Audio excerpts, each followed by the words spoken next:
Welcome back, everyone, to week 2. It is round 3, and we're back to 2v2s again. We've got another Norfair game today between the Blazing Koopas and the Freaky Five. But before we get into that, I need to introduce my co-host and the chief organizer of this. Please introduce yourself. Hey guys, Blaze here, aka Spencer, and yeah, I'm super excited for this match. But without further ado, I'm gonna let my co-host introduce himself too, because he didn't do that. Yes, I didn't quite do that. I'm James, aka Kilij. I'm excited for this match in particular. I think this is my match of the week. I'm really interested to see how this match goes, because all of these fighters can bring something. Absolutely. And as of right now, this week, we're both 2-0. So someone fighting for that 3-0 sweep, which would be really cool to see Freaky Five pull it off if they can. Without further ado, first up on the list, we've got Dragoncorn Corrin, rocking that weapon attack plus, move speed plus, a very common combo we've seen, and it has been quite effective. Not much to say. On the more experimental side of things, we got Shine Spark Samus with that insta-drop, which I can't recall if we saw anything too exciting last week from it, but maybe this week we'll see it actually work out a little bit more. As for the Freaky Five, James, take us away. Yes, we're starting off with Marth Vader, easily one of the best names in this set here, with that ever-common Fire Emblem weapon attack plus an item gravitation to suck those items in. Marth, one of the best fighters from the first week, and has got that really strong final smash, although it didn't help Lucina out too much in the 1v1s, no spoilers. Well, I mean, it did and it didn't. But, I mean, we've seen how deadly it is in 2v2 situations, so we'll see if he can keep that going. He might end up having to do a bit of carrying because he's partnered with Joker, i.e. funny joke!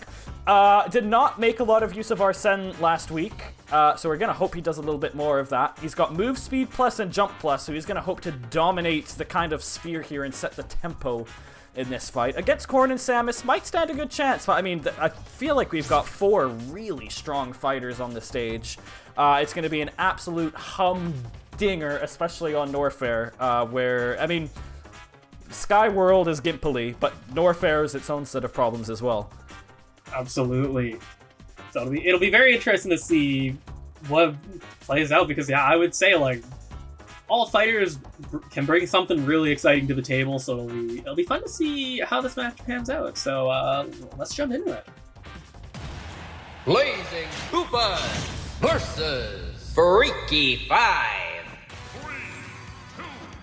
I think the background of Norfair is probably just one of the best in the game. Oh, it is so pretty. Very, very thematic. Lots of lava, lots of heat, really good. Okay, I'll keep an eye on the battle on the left. We're seeing Dragoncorn and Joker out over that way, just kind of poking each other. Yeah, and over on the right side, we got just a little bit of feeling out between Samus and Marth over here. Not much. Samus is going to go help Corrin out, it looks like, jumping over to the other side. Maybe they've decided that Joker is the threat? I'm not so sure. Possibly. Really good spot dodge by Joker on that tether grab by Samus. Samus, the only person with the tether grab we've not really seen use the tether grab that much. Well, I mean, she's getting a lot of use out of it already. That up throw can kill on that top platform. Lucas does also have a tether grab, but I also don't believe we've seen him use it either. There's that Arsene coming out from Joker. Now, if he can use it any better than he did last time... Oh, he used his gun! He used his neutral special. That's really big. That's like 6 damage more than he did last time. Gets an up smash off as well. Good for him. That is already impressive. Big chunky damage too. Seeing a bit of improvement from him here. Definitely. It's still not that kill power yet, but definitely an improvement. I'd say so far, by the looks of it, the Freaky Five in the ascendancy percentage-wise, but that, as we've seen, percentage damage does not mean everything.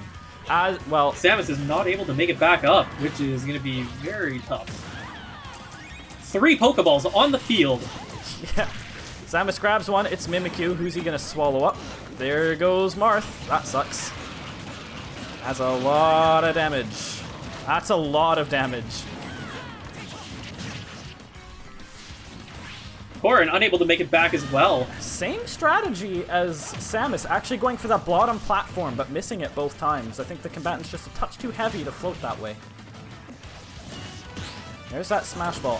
One good final smash could be enough to completely sway things, especially if Samus can get that massive cannon off. Would be really good. I would say that the Blazing Koopas need to smash more than the others. Unfortunately, it's in the wrong hands because it's in Marth's hands, and that's going to be at least one down. It's a 2-1 advantage. Yeah. Oh, Corrin whips the final smash. I thought she got Joker there, but Samus managed to finish him off at least. I'm not 100% sure how she didn't, because I thought she did as well. I don't know if there was a mid-air dodge or something there. Very possible. Ooh, Samus does have hers ready to go. Needs to fire and at least take a stock off of Marth here. They need to make some kind of positive momentum here. I mean, I'm pretty sure she is. There's no dodging. Oh my gosh, she got knocked out of it. Yeah, no, that is a big whiff of a final smash, unfortunately. And there's the insta-drop actually causing Samus to slowly plummet to her death. But she does manage to pull Marth down there, which, interesting tactic, I suppose. Well, something about Fire Emblem characters loving to follow... Oh my goodness. I mean, everything that could possibly go wrong for the Blazing Koopas is going wrong right now. I've got to be totally honest. Absolutely. This looks like it's going to be a 3-0 sweep for the Freaky Five, which is a huge turn of events from last week, where they went 0-3. Goes to show, you don't need to change too much in this competition for things to go your way. Oh, exactly. And there's another insta-drop that almost killed Samus. Actually, I wonder if that will remain a theme, or if that's going to be something that the AI sort of gets used to over time. Yeah, it'll be hard to say. And at the moment, it looks like the Freaky Five aren't even allowing Samus back onto the stage. Only just gets back on there. Honestly, this is feeling very familiar to last week, where Samus found herself in the middle of a 2v1. She did make things relatively close last week, but will that be the case today? I kind of doubt it. She's up against two strong fighters. So, I mean, she's using that tether grab, or not the tether grab, but you know, the long grab pretty well here. Yeah. Trip from Joker to get her off stage. I mean... A big final smash could really help. I mean, Samus needs it. If she doesn't get it, she's in huge trouble. And guess who gets it but the Reckoner herself. Or himself. Yeah. Sorry. I think everyone was gender confused with Marth at some point in their lives. Understandable, and that is going to be it. Massive win for the Freaky Five. We see Norfair playing a huge part again. Just an inability to kind of get back on the stage from Blazing Koopas being their undoing in that one. Absolutely no KOs from Corrin either. Ouch. Rough stuff. That is rough. I mean, I said that the stage played a big part. Damage dealt and damage taken. Yeah, no kidding. I mean, what can you say? The Freaky Five have just had the perfect week to bounce back from last time. Yeah, they were coming in hot. They wanted redemption, and my goodness, they found it this week. Absolutely well played by the Freaky Five. Who do we got up next, James? Up next, we have got Zero Suit, Samus, and Fox. That's a Pretty Posse coming up against my team. It's Game & Watch and Bowser. Which will be a very exciting match, so let's switch over to that and take a look at it. Let's go. And we're back for the Pretty Posse going up against Risky Bryzness. We are going to be on the Kalos Pokemon League once again with those side platforms on the side. Probably going to be very useful as always. Leading off the Pretty Posse, we have got Edelweiss, the Zero Suit Samus, with that item auto grab, which, considering how powerful items have been so far, this could be a very helpful ability. Joining her, we have Finger Beam Fox with move speed plus an impact run, really capitalizing on that fast running speed that he has, and maybe the impact run could lead to some funny moments. It's hard to say, but James, this is your team. Back for revenge. Why don't you go over who we got? We'll go over what we've got. Leading off my team in this one is Flat Controller, the Mr. Game & Watch. Probably my best fighter of the first week, one of my winners. Move speed plus and jump plus. Stage control is a big thing in this series, and we're hoping Flat Controller can do that. Next to him, I mean, literally the polar opposite of a fast stage controller. Not that Bowser's slow by any means, I guess. Boss Nasty is rocking Air Defense Plus to stop the juggling a little bit, and Physical Attack Plus because, I mean, that's where a lot of his damage is going to be coming from anyways, isn't it? He did lose his first game, which is a bit of a surprise. I was really expecting Bowser to do a bit better than he did on his first week, but against these lightweight fighters who might not know to juggle him yet, he might stand a chance. Yeah. So it'll be interesting to see how this matchup goes. I do think I think Risky Bryzness has the slight advantage here, but that'll remain to be seen. So why don't we jump in and see what happens? Pretty Posse versus Risky Bryzness. So I find myself in a familiar position of trying not to get swept by the last game. So hopefully the team can make use here. Yeah, definitely. Got some early percentage on both sides right now. I did see a couple instances of that impact run from Fox as well in early doors. Interesting to see him make positive use out of that. Managing to go like an impact run into a nair, that was kind of cool to see. I think that's kind of the combos he'll want to go with. If he can get those air chains but start it with a dash without even needing to hit that dash attack button. Exactly. I guess that's the play, probably. Those side platforms really getting a lot of use right now, that's for sure. Really are where most of the fighting is happening. That is a big bomb. Takes one stock from both sides. Fox and Bowser lose one. We do have a Smash Ball in play. Will anyone go and get it? Oh, nice forward tilt by Bowser there on Samus. Now go get that Smash Ball, you weirdo.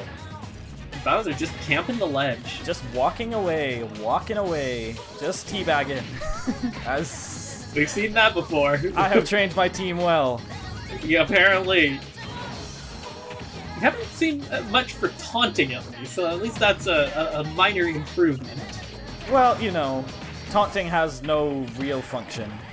You know, you make a smaller hitbox. We're trying to, you know, train the team to be a bit smarter in the way they move, you know? A nice parry by Bowser, though. So that tether grab from Zero Suit on Bowser, that could be a key to victory here. Yeah, so Fox does have his final smash lined up, and so does Zero Suit, actually. This could be really bad for Risky Bryzness. Well, there goes Flat Controller. I mean, if Bowser gets up and lands a really strong hit here, never mind. Oh, that is gonna hurt. I mean, okay, well, Game & Watch gets out of it, but Bowser lives. Man, okay, you need to get that final smash off, buddy. Unfortunately, he is not able to recover. Honestly, he probably should have just gone for the final smash. Yeah, you don't say? Yeah, although Game & Watch is able to walk Zero Suit off the side of the stage, which is great. Almost got that revenge kill on Fox as well. Okay, well, it's a close one, this one. I can't say I'm oozing with confidence, though. Oh, was that a taunt I heard? No. Definitely not. Not from me. There's a kill. Yes, come on, boys! Okay, we're getting competitive now. I'm getting sick of losing. Oh, not a Dragoon, just... Oh, that's just manages to hit both of them. Insane. Double hit on the Dragoon. So, Bowser never got to use his final smash in the whole fight. God, what if my team is garbage? Oh, that's right. Good get-up attack, Game & Watch. Yes! Hit him with something! Come on, you... Oh. Fox is creating an impenetrable wall with that impact run in the black hole there. Very interesting to see. Take a stock, man. Use a smash attack. No! Oh my god, look at these team combos! Impact run into Paralyzer. I don't like this. Get the smash, man. I cannot get swept. Please. I'm the co-organizer. What referees do I have to bribe? Oh my god. god! That is going to be an absolute dismantling of Risky Bryzness this week. Rough week for them. Pretty decent week for the Posse overall, going 2-1 this week. Honestly, they were very close to going 3-0. Fortunately got a little caught up in their 1v1 against the Blazing Koopas, but as you can see with the damage there, just decent numbers all around, but Bowser not being able to get his final smash going really hurt him, and just unfortunately, yeah, Risky Bryzness just could not get the momentum in their favor, whereas Pretty Posse was actually doing a pretty good job with that team synergy there. Definitely saw a couple combos towards the end there, which it makes the difference. You know the difference is, Bowser's the heaviest character in this whole setup. His peak damage was 105. His survivability was really, really poor. I mean, oh, well and good for him getting the 3 kills, despite not using the final smash, which is a little bit of a surprise. But I'll be honest, as the general manager for this team for this week, the less said about it, the better. Yeah, and honestly, it might be best to just wash our hands clean of this match too, and move over to the final match of this week, which will be, of course, Babygirl Brigade versus Bangers and Smash. So let's go take a look at the fighters for that. Ladies and gentlemen, it is the final fight of week 2.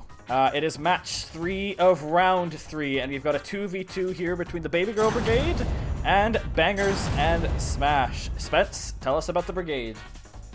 Yeah, leading things off, we've got Bear Terry with a very fun ability that we've seen on a couple fighters, the Trade-Off Ability Plus, which we saw to great success with Rob earlier this week. Not so much with Robin, however, so very curious to see if Terry's going to be able to really capitalize on it. It is a trade-off, so we'll have to wait and see. Anyways, we also have Kazuya Zuzu with Physical Attack Plus and Air Defense Plus, really leading into the fact that he's going to hurt you and take hits really well. A very powerful duo, I must say. Anyways, on to Bangers and Smash, James. Bangers and Smash are leading off with Blimey! Look at this guy! It's Crom, rocking the ever-reliable Jump Plus and Weapon Attack Plus, which has been a pretty tried-and-true combo in the league so far. And he's partnering up this time with, we had Free Bird, we had Free Pass, we've got Free Key. This is, I'll be honest, not the right matchup for him. He's got Weapon Resist Plus. I'd like you to point out the weapons that Terry and Kazuya are packing right now. The good news is, I think outside of his ability, he will match up well. If he can use that long sword to keep them away, then he might be fine regardless. If Shulk can use his Monados, and we saw a little bit of that in the first week, I think it'll be really interesting to see the brawlers versus sword characters here. We have not really seen a matchup like it yet.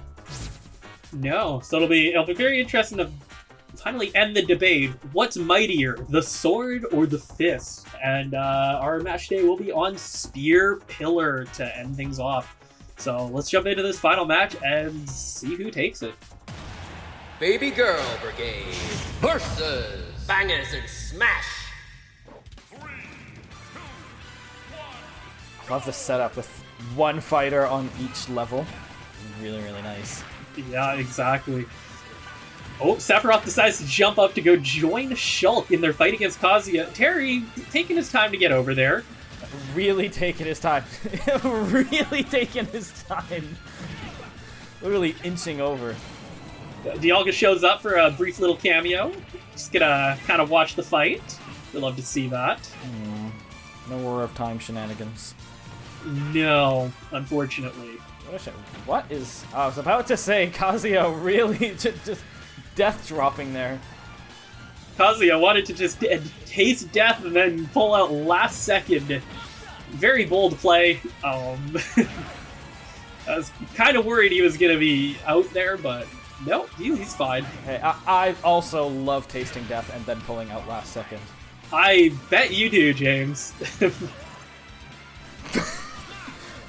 Less said about that, the better. We got Shulk with the Smash Monado art out. Just gonna really increase his knockback, but also the knockback he takes. Unfortunately, nothing comes of it. Shulk does manage to get the Smash Ball broken, which... Ooh, a big hit from Sephiroth. Neutral special there. And that is a big final smash as well. Okay, good early start for the British team. Bangers and Smash off to a 2-3 lead overall. Kazuya managed to get huge and absolutely demolish Shulk with that punch. I don't know if we've seen a fighter leave the stage that quickly before. It's got to definitely be up there. Definitely. And he manages to hit Shulk. Could that be an early kill on the side there? Not quite. Just needed a few more percentage points. All right, back to 2-2 apiece. Interesting. Yeah, Terry did manage to take out Sephiroth there as we saw him go flying across the screen there. We do have Palkia standing in the background. And nope, there he goes. Temporarily there. Always fun to get little cameos from our favorite legendary Pokemon. One of the better ones, let's be honest. In the meta, Dialga's that Steel Dragon typing really does help. I would, yeah. Oh, the Sticky Bomb is going to take out Kazuya there. Very nice. Big explosions. You know what? Sephiroth is using those special moves. He's using a lot of his kind of ranged attacks to keep those brawlers at bay. He's doing a really good job of it, despite it not being his best matchup. He also has his final smash on standby. Will he connect it? He does manage to get Kazuya. Will it be enough? I mean, let's just blow up the world and see if it kills him. Wow, blowing up the world is not enough to kill him. What an absolute unit. You need more than that to kill Kazuya, as we've seen earlier. Kazuya is not afraid of death. I haven't played Tekken in ages. I'm not up to date with my Kazuya lore. Sorry. That is understandable. It has been a hot minute since I played too. Terry's final smash running out. Didn't get to use it. Unfortunate. But he does just punch Shulk, so, you know, maybe that's okay. I'm liking Sephiroth farming items on the bottom half of the stage there. Another Mega Mushroom down below. Nobody going for it, though. Oh, Sephiroth was right there. Decided not to go for it. Close match so far. Could go any way. Definitely. Shulk can get this final smash. It could be huge. I mean, Shulk's got one lined up. If he can catch both of them, I don't know if can he catch two people in one final smash, Shulk? He can. It'd be really nice if he did. He does manage to catch Kazuya. It won't kill, but that's an easy 30% damage. 30? Not even 30. Yikes. Big projectiles being thrown by Sephiroth. He's really using those projectiles to control the stage. That is unfortunate. That is most likely a kill. No, not quite. That final smash has not been very powerful. We're at the point now where we're starting to see the amiibos with their higher levels start to tank these big hits a little better. I think so. There's a nice kill on Sephiroth. Just edged them off the stage. That big sword swing just misses. Needed a big sword swing there. He had them both lined up and ready to go. Terry tried to use his go meter there, capitalizing off of the trade-off and why he has it in the first place. If he hits a final smash here, this could be a big deal. Gets hit with the projectile, but he's still holding on, and he hits them both. That is going to be it for Shulk for sure. Luckily, Sephiroth managed to get knocked out of it, but this is... Oh, hits him with the Buster Wolf! What an explosive finish! Massive win for the Babygirl Brigade, capitalizing on that go meter. What a move from Terry. And this is why that trade-off can be a huge boon, getting Terry up to that 100% to get that go meter online early. 5 KOs, 422 damage given. My goodness, that is some insane damage. Absolute carry on Terry's behalf. I mean, we talked about this being a bad matchup for Sephiroth. He actually did pretty well. Shulk was the letdown in this match, although he did get the 3 kills, so a bit of synergy maybe between those two. But I mean, what a carry from Terry. Absolutely. Yeah, just such an explosive finish, great ending, and a great match overall. It was close, it was competitive, item play was good. A great match to end off the week. In your opinion, James, who would you say was the highlight MVP of this week? I mean, I would be biased and say Robin was an MVP in her own right. Best fighter though, that Terry performance was really, really good. Not to say that, oh, we should recency bias and all that. But certainly the most game-changing performance. I think we just saw it. He's the only one, I think, to double his damage given versus damage taken. Yeah, I would probably have to agree that I think Terry is probably our MVP for this week. In terms of the best match, really hard to say. I mean, that last match was really good.